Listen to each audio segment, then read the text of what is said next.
Hello everyone, welcome to G centric. और ये question पूछा है गेट 2017 में आईआईटी रुड़की ने। क्वेश्चन का लेंथ बहुत बड़ा है, कई सारे स्टूडेंट इस क्वेश्चन को लेंथ वाइज पढ़ा नहीं और आगे निकल गए, पता नहीं क्या क्या डला हुआ था।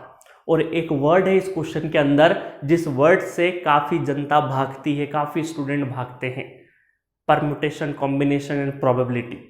ये टॉपिक थोड़ा सा कमजोर होता है, इस वजह से यहां पर आप देखो इस क्वेश्चन को पढ़ते टाइम पे पॉसिबल परम्यूटेशंस था, कुछ भी नहीं क्वेश्चन में, बट सिर्फ क्वेश्चन को शांति से पढ़ने की जरूरत थी। बट एग्जाम में शांति कहाँ होती है सर, खून एकदम हाई स्पीड से भग रहा होता है, बीपी अप डाउन होता रहता है, कूल एंड काम एंड कंपोज कहाँ रह पाते हैं। तो जल्दबाजी में बहुत सारे स्टूडेंट ये क्वेश्चन नहीं करके आए। और एक चीज और बता दूं क्वेश्चन का सॉल्यूशन स्टार्ट करने से पहले कि आईआईटी रुड़की 2017 में पहली दफा किसी आंसर की को बदला था। इसके पहले कभी भी आईआईटी ने अपना आंसर की नहीं बदला, जो आंसर दे दिया तो दे दिया, कभी भी आंसर की को चैलेंज करना पॉसिबल नहीं था। 2017 पहला वो साल था जहां पर चैलेंज स्टार्ट हुआ कि भाई जो आईआईटी ने आंसर की दी है या जो रेंज दी है आंसर्स की वो काफ़ी नैरो दी थी। 2017 में क्या हुआ, मैकेनिकल ब्रांच हो या इलेक्ट्रिकल ब्रांच हो, और भी सिविल में भी एक दो क्वेश्चंस थे जहां पे कई सारे क्वेश्चंस की जो रेंज है ना वो बहुत कम दी थी। और रेंज कम देने के चक्कर में बहुत सारे स्टूडेंट ने सही सॉल्यूशन करने के बावजूद करेक्ट आंसर या करेक्ट रेंज के उसमें नहीं आ पाया। मतलब आंसर तो उनका करेक्ट था, बट जो आईआईटी ने आंसर की दी थी उस रेंज में नहीं आ पाया। तो बहुत सारे लोगों ने पिटीशन लिखी, बहुत सारे चैलेंजेस हुए। उसके बाद आईआईटी रुड़की ने अपनी गलती मानी और 2017 में वापस से नई आंसर की जनरेट करी। उसी साल से सिलसिला चले गया कि चलो कभी भी आईआईटी जो आंसर की रिलीज करता है उसमें कुछ भी आपको एरर लग रही हो तो आप अपना क्लेम करिए, चैलेंज करिए उस आंसर की को, और फिर वापस आईआईटी क्या करेगा, चैलेंज आपकी गलतियां अगर सही है तो आईआईटी अपनी गलती मानेगा और वापस फाइनल आंसर की देगा। तो ये चलन उसी साल से स्टार्ट हुआ था। ठीक है, चलो तो आप क्वेश्चन को करते हैं। क्वेश्चन बहुत ही सिंपल है। मैंने बताया कि क्या दिक्कत थी इसमें, दिक्कत यही थी कूल एंड काम एंड कंपोज होकर इस क्वेश्चन को अगर पढ़ते सिर्फ इत्मीनान से 2 बार तो क्वेश्चन बड़ी आसानी से हो जाएगा। और अगर हड़बड़ाहट में पढ़ोगे और कई बार लेंथ देख के एग्जामिनेशन हॉल में क्वेश्चन छोड़ देते बहुत सारे स्टूडेंट, तो ऐसा नहीं करना है। ठीक है, चलिए क्वेश्चन पढ़ते हैं। A connection is made consisting of resistance A is series with a parallel, है ना। ए 2 लाइन पढ़ते हैं और स्टूडेंट का दिमाग कहाँ चले जाता है अगले क्वेश्चन पे, पढ़े कि नहीं पढ़े, पढ़े कि नहीं पढ़े। कभी भी एक चीज गोल्डन रूल ध्यान रख लो कि जब भी कोई क्वेश्चन कर रहे हो तो आपका मन तन धन पूरा फोकस उसी क्वेश्चंस पे होना है। उसके पहले क्या किया आपने और आगे क्या है क्वेश्चंस वो नहीं ध्यान देना है। क्वेश्चन को बहुत फोकस्ड होकर पढ़ाई करना है। और आप तोड़ दो क्वेश्चन को, दो टुकड़ों, 2 लाइन के टुकड़ों में तोड़ो और 2 लाइन को समझो और यहां पे लिखते जाओ, ताकि आपको लेंथ बड़ी नहीं लगेगी। इसको तोड़ दो, है ना। चलिए, बचपन में वो कहानी याद नहीं थी कि 100 लकड़ी अगर छोटी छोटी ले लोगे और उसको तोड़ोगे तो नहीं टूटेगी, क्योंकि एकता में शक्ति होती है। तो शक्ति को तोड़ना है तो डिवाइड कर दो चीजों में, डिवाइड एंड रूल, जैसे अंग्रेजों ने हमको किया था। सिमिलरली इस क्वेश्चन को डिवाइड कर दो 2-2, 3-3 लाइन में। ठीक है, और इसी क्वेश्चन को नहीं, कोई भी बड़ा क्वेश्चन दिखे तो हर 2-2, 3-3 लाइन में पढ़ो और इधर नोट करते जाओ। ऐसा मशीन और पावर सिस्टम में मैंने बहुत सिखाया आपको। A connection is made consisting of resistance A is series with a parallel combination of resistance B and C. तो देखो इन्होंने क्या बोला, एक रेजिस्टेंस है, ए रेजिस्टेंस है ना, रेजिस्टेंस है तो आर से डिनोट कर देते हैं, आर ए बोल देते हैं। और ये सीरीज में कनेक्टेड है किसके, with a parallel combination of, ये पैरेलल कॉम्बिनेशन हम लोग यहां पे दे देते हैं, ये पैरेलल कॉम्बिनेशन। ठीक है, ये कॉम्बिनेशन आर बी और आर सी के पैरेलल कॉम्बिनेशन से आर ए सीरीज में कनेक्टेड है। ठीक है, और क्या बोला है, 3 resistors of value 10 ohm, 5 ohm and 2 ohm are provided. 3 value आपको गिवन है, 3 वैल्यू गिवन है। बोला है consider all possible permutation of the given resistance into the position A B C. मतलब तीनों पोजीशन ए बी सी, ये 3 रेजिस्टेंस है, ये कहीं पर भी कैसे भी अरेंज हो सकते हैं। कभी ये 10 की वैल्यू हो सकती, कभी ये हो सकती, कभी ये हो सकती है। मतलब ये वैल्यू जो गिवन है रेजिस्टेंस की, एब्सोल्यूट वैल्यू जो गिवन है वो चेंज हो सकती है कहीं पर भी, कोई भी पोजीशन पे। आगे क्या पूछा है, identify the configuration with maximum possible overall resistance and also the ones with minimum possible overall resistance मतलब आपको क्या बोला है कि यहां पे आपको क्या करना है, एक बार आर इक्विवेलेंट मैक्सिमम करना है। वैल्यू कुछ इस तरीके से अरेंज हो कि मैक्सिमम रेजिस्टेंस मिले इक्विवेलेंट में, और एक बार इस तरीके से अरेंज करना है कि मिनिमम मिले आपको, ठीक है, मिनिमम मिले। तो मैक्सिमम और मिनिमम मिल गया। उसके बाद क्या बोला है, the ratio of maximum to minimum value of the resistances is up to second decimal place, ठीक है। मतलब हमें क्या करना है, इन दोनों को डिवाइड करना है, रेशियो मैक्सिमम और मिनिमम, ये ध्यान से पढ़ना, मैक्सिमम टू मिनिमम। समझ में आया? अब देखो हम क्या करें, बड़ा आसान है देखो इसको करना, कि यहां से एक काम करते हैं, बार बार वैल्यू नहीं पुट करेंगे, बार बार हर एक सर्किट नहीं बनाएंगे।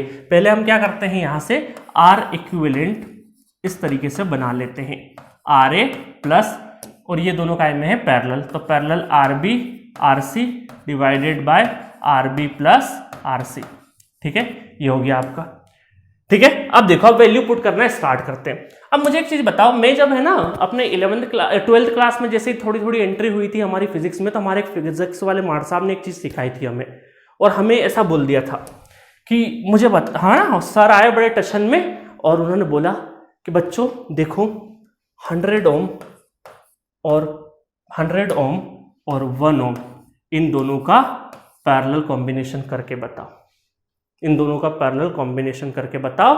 और मैं बताता हूं, हमारे जो सर है वो ऐसा बोले वो है ना, क्या बोले कि 100 और 1 ओम का पैरेलल ऑपरेशन परफॉर्म करो अपनी कॉपी में, और देखना कि जो आंसर आएगा वो 1 से भी कम आएगा, 1 से भी कम आएगा।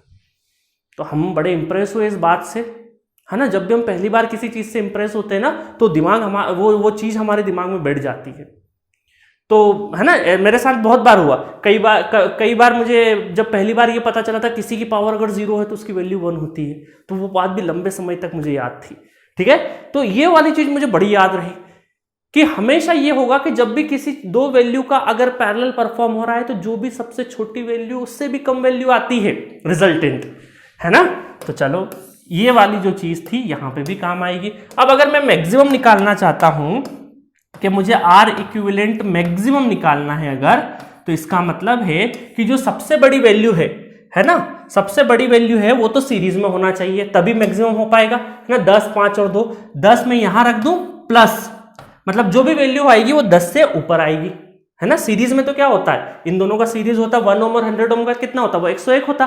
पैरेलल क्या हो रहा है, 1 से भी कम हो जा रहा है। तो सिमिलरली ये तो हमारा सीरीज में कनेक्टेड है, तो 10 से क्या होगा, कम आएगा।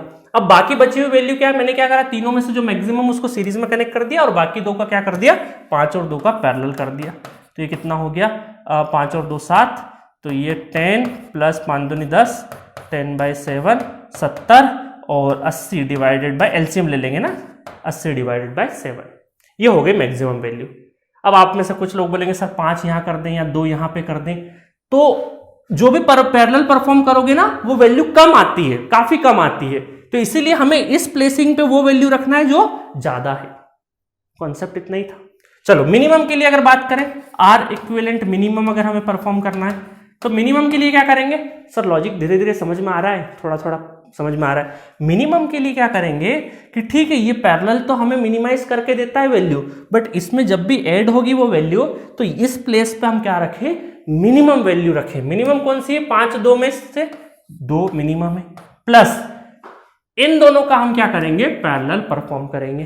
तो कितना हो जाएगा, 10 × 5 डिवाइडेड बाय 15, 5 × 5 5 3 15, और ये हो जाएगा आपका, ये एक काम करते, काटते नहीं है इसको, है ना, क्योंकि बड़ी वैल्यू में है, तो ये हो जाएगा 15 दूना 30, 30 और 50 कितना हो जाएगा, 80, 80 डिवाइडेड बाय 15, है ना। 80 80 डायरेक्टली कैंसिल हो जाएंगे, 50 और नहीं हाँ 50 और 15 दूना 30, ठीक है, 80 डिवाइडेड बाय 15। चलो, मिनिमम मैक्सिमम आ गया। बस अब हमें क्या करना है, रेशो कर देना है। तो रेशो कितना आ जाएगा, ये हमारा मैक्सिमम, ये हो जाएगा 80 डिवाइडेड बाय 7, और ये हो जाएगा 80 डिवाइडेड बाय 15, ठीक है। तो 1/7 इंटू ये हो जाएगा 15/1, है ना। तो कितना हो जाएगा, 7 दूने 14, ठीक है। और फिर एक बचेगा, 0 होगा, 7 एकम 7, फिर बचेगा 3, 7 चौक 28, और फिर बचेगा 2, 7 दूनी 14, मतलब 2.142 is the ratio of R maximum to R minimum.